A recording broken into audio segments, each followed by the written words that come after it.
देखिए students, last lecture में हमने डिस्कस किया था सिंपल माइक्रोस्कोप। सिंपल माइक्रोस्कोप क्या है हमारे पास में? सिंपल माइक्रोस्कोप एक ऐसा डिवाइस है जो क्या करता है, किसी भी ऑब्जेक्ट के साइज को मैग्नीफाई करने के लिए हम किसका यूज करते हैं? सिंपल माइक्रोस्कोप का यूज करते हैं।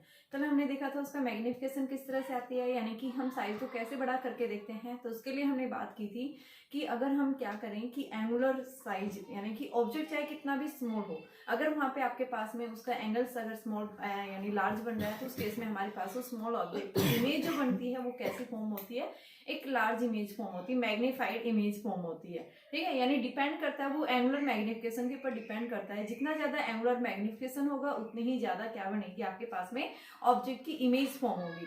अब आज हमारे पास में है कंपाउंड माइक्रोस्कोप। तो कंपाउंड माइक्रोस्कोप के अंदर क्या था? देखो, कल हमने सिंपल माइक्रोस्कोप बताया था। सिंपल माइक्रोस्कोप में हमने क्या बताया था कि सिंपल माइक्रोस्कोप क्या करता है बेटा? एक सिंगल जो है लेंस को कंसिस्ट करता है। जो हमारे पास में सिंगल लेंस था वो किस तरह का लेंस था? एक कॉन्वेक्स लेंस था, बाई कॉन्वेक्स लेंस भी आप बोल सकते हैं उसको। और कॉन्वेक्स लेंस में हमने देखा था जब ऑब्जेक्ट को हमने कहाँ पे रखा था, यानी सी और एफ के बीच में रखा था, तो हमने कैसी इमेज देखी थी? Virtual form, virtual image I थी, इरेक्ट आई थी और अनलार्ज साइज इमेज आई थी। और वहां से हमने इसका मैग्निफिकेशन के लिए फॉर्मूला देखा था 1+d/f। ये हमारे पास मैग्निफिकेशन फॉर्मूला आया था। ये फॉर्मूला कब आता है? जब आपके पास में जो इमेज बन रही है, फाइनल इमेज, वो कहाँ बनती है? लेस डिस्टेंस डिस्टिंक्ट विजन के ऊपर, यानी जहाँ पे हम क्या देखते हैं? ऑब्जेक्ट की क्लियर इमेज हमारे पास में फॉर्म होती है। आज हमारे पास में कंपाउंड माइक्रोस्कोप, ये भी उसी से नेक्स्ट, यानी कि इसका जो रेंज है, यानी कि इसका जो आप रिजोल्विंग पावर जो बता सकते हैं, यानी क्या बताएंगे कि आपके पास सिंपल माइक्रोस्कोप की कंपैरिजन हाई होती है। यानी कि जिन ऑब्जेक्ट्स का साइज हम सिंपल माइक्रोस्कोप के थ्रू क्लियर नहीं देख पाते हैं, तो उसके मैग्निफिकेशन को इंक्रीज कैसे हम बढ़ाएंगे? तो उसको देखने के लिए हम क्या करते हैं? यहाँ पे कंपाउंड माइक्रोस्कोप यूज करते हैं। कंपाउंड माइक्रोस्कोप के अंदर क्या होता है बेटा? दो लेंसेज होते हैं। यहाँ पे उसके अंदर हमने क्या पढ़ा था? सिंपल माइक्रोस्कोप में ओनली वन सिंगल लेंस था। यहाँ पे हम क्या बताएंगे? दो लेंसेज होंगे। कौन कौन से लेंस होंगे? सबसे पहले आपके पास में ऑब्जेक्टिव लेंस, जो ऑब्जेक्ट को देखने के लिए यूज होता है, इसलिए इसको क्या बोल देते हैं? Objective lens. एंड सेकंड हमारे पास में क्या है? Eye lens. ठीक है, तो इसको हम क्या बोलेंगे? क्या है ये हमारे पास में? Objective lens. And second is the eye lens. दो लेंसेज क्या करता है ये कंपाउंड माइक्रोस्कोप कंसिस्ट करता है। ठीक है, यहाँ पे हम क्या बता रहे हैं कि आपके पास में जो ऑब्जेक्टिव लेंस है, इस ऑब्जेक्टिव लेंस की जो बेटा फोकल लेंथ होती है वो हम क्या बताते हैं, यानी कि इसका अपर्चर जो है वो क्या होता है बेटा? स्मॉल होता है। साथ में इसकी फोकल लेंथ जो मिलेगी वो भी कैसी मिलेगी? स्मॉल। ठीक है, तो हम क्या बताएंगे? ऑब्जेक्टिव लेंस जो होता है, objective lens has small focal length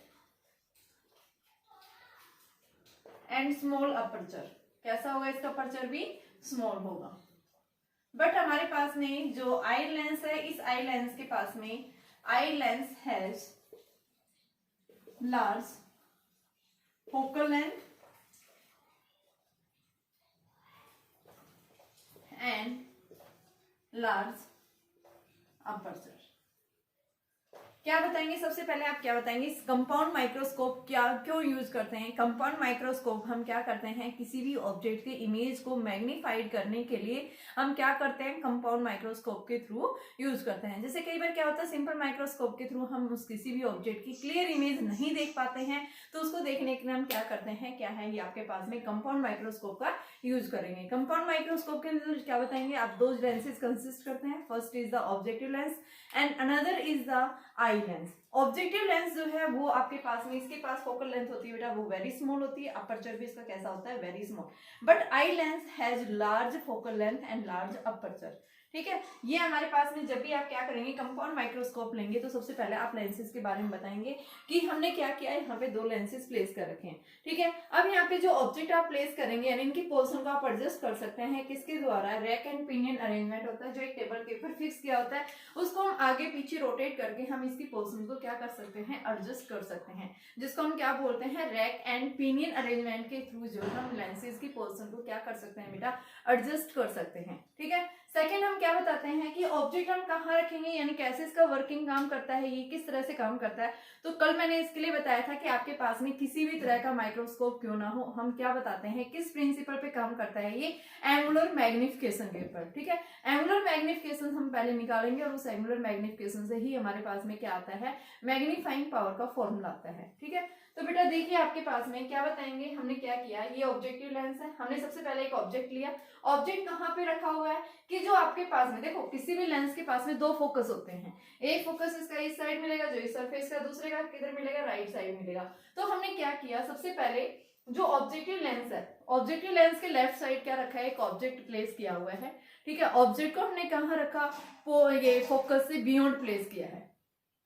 कल मैंने माइक्रोस्कोप के अंदर, सिंपल माइक्रोस्कोप के अंदर बताया था ऑब्जेक्ट मैंने कहाँ रखा था, सी और एफ के बीच में, जिसके कारण मेरे पास इमेज कैसी आई थी, वर्चुअल आई थी, इरेक्ट आई थी, एंड साथ में कैसी आई थी, अनलार्ज साइज की इमेज बनी थी।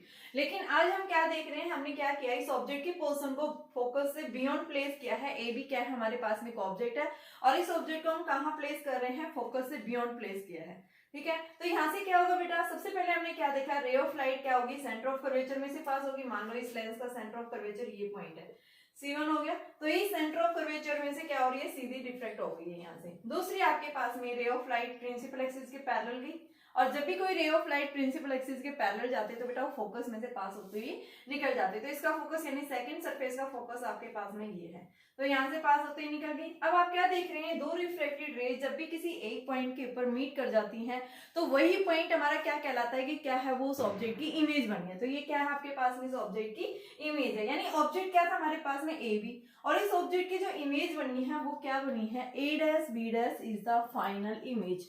यहाँ पे क्या बनी है बेटा, ए डैश बी डैश इसकी फाइनल इमेज बनी है। तो ये हम क्या बताएंगे, इसकी A dash B dash is the final image. और इस इमेज को हम क्या लिखेंगे, किससे डिनोट कर रहे हैं, मान लो वी नोट से डिनोट कर रहे हैं। ऑब्जेक्ट डिस्टेंस को हम किससे ले रहे हैं, यू नोट। ऑब्जेक्टिव लेंस ले रहे हैं इसलिए हम क्या लेंगे, इसको यू नोट, इसको हम क्या लेंगे, वी नोट लेंगे। ठीक है, तो अब हमें क्या देखना है, इसकी इमेजेस को देखना है कि फाइनल जो आपके पास में आई लेंस के द्वारा जो इमेज बनेगी वो किस तरह की बनेगी। ठीक है बेटा, तो सबसे पहले हम इसका क्या करेंगे, मैग्निफिकेशन निकालेंगे। ठीक है, इस मैग्निफिकेशन की वैल्यू कैसे निकालेंगे, सबसे पहले देखो आई लेंस के लिए मैंने इतना बताया, ये फाइनल मेरे पास में इमेज बनी है। अब क्या होगा, आपके पास में सेकंड बताएंगे कि जो यहाँ पे फर्स्ट लेंस के द्वारा जो इमेज बनी है, यानी फर्स्ट लेंस के द्वारा इमेज कौन सी फॉर्म हुई है, A dash B dash form हुई है, वही इमेज सेकंड लेंस कौन सा आपका, आई लेंस। आई लेंस के लिए क्या करेगा, ये ऑब्जेक्ट का काम करेगा। किसका काम करेगा, ऑब्जेक्ट का। तो यानी आपने क्या किया, इस आई लेंस की पोजीशन को रैक एंड पिनियन अरेंजमेंट से हमने इस आई लेंस की पोजीशन को इस तरह से एडजस्ट किया कि आपके पास में ये ऑब्जेक्ट है ना, यानी ए डैश बी डैश जो ऑब्जेक्ट है, किस तरह से एडजस्ट करे कि आई लेंस के फोकस और ऑप्टिकल सेंटर के बीच में लाई करे। देखो मैंने क्या बताया, सबसे पहले फर्स्ट लेंस के द्वारा ए बी ऑब्जेक्ट की इमेज बनी। ठीक है, अब मैंने क्या बताया कि ये जो इमेज आई है फर्स्ट लेंस के द्वारा, सेकंड लेंस के लिए क्या करेगा, ये ऑब्जेक्ट का काम करेगा बेटा।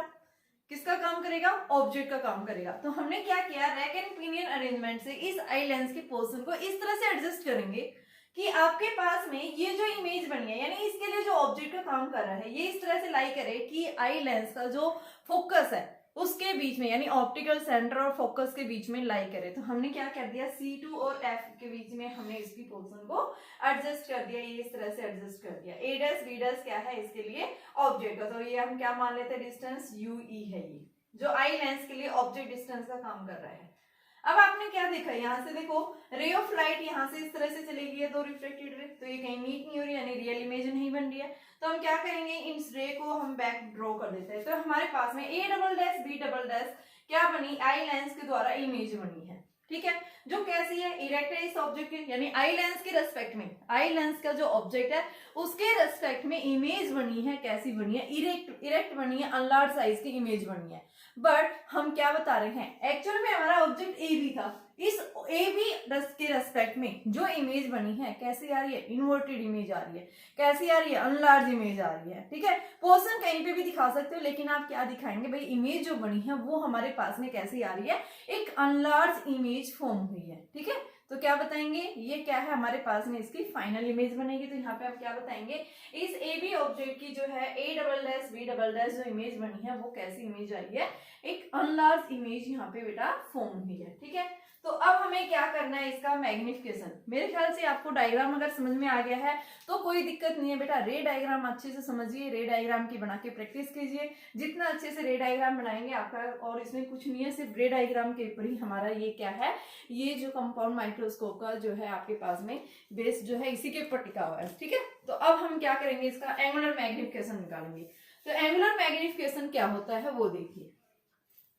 तो डायग्राम आ गया होगा एक बार, देखो मैं फिर से रिपीट कर देती हूँ आपके पास में।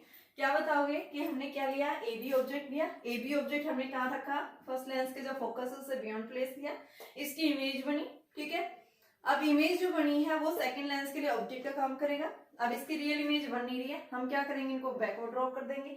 तो आपके पास में आई लेंस का जो ऑब्जेक्ट है उसके रेस्पेक्ट में इमेज बनी है, इरेक्ट बनी है, अनलार्ज बनी है। लेकिन ऑब्जेक्ट के रेस्पेक्ट में हम क्या बताएंगे, कैसी इमेज है, इन्वर्टेड है, और साथ में अनलार्ज इमेज यहाँ पे फॉर्म हुई है। ठीक है बेटा, अब इसकी डेफिनेशन के अकॉर्डिंग मैग्नीफाइंग पावर या एंगुलर मैग्निफिकेशन की डेफिनेशन के अकॉर्डिंग क्या बताएंगे,